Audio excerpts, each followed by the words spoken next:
just realizing because the deadline was January 1st of 2025, and they just extended the deadline to January 1st, 2026. And there's a difference in the SB 721 inspections versus the other ones you mentioned in the past.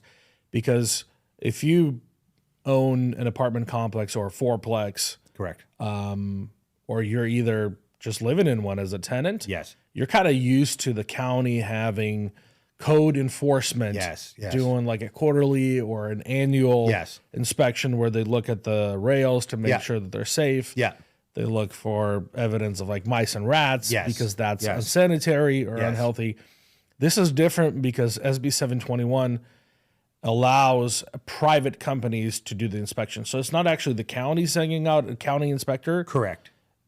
It's the responsibility per this law, if I understand this correctly, of the actual landlord to hire a third-party independent company to do this inspection. And that's why, because the local counties and cities are not out there doing these inspections, a lot of people don't even know that it exists. Not yet. So a lot of the local jurisdictions in the state of California, they have code enforcement, and they have what's called the rental inspection housing program. And they go out annually and they look at a property, and it's really health and safety violations. They're looking at the water heaters, they're looking at electrical, they're looking for trip hazards, they're looking for insect infestation, stuff like this. The actual law, SB 721, is captured under a health and safety regulation.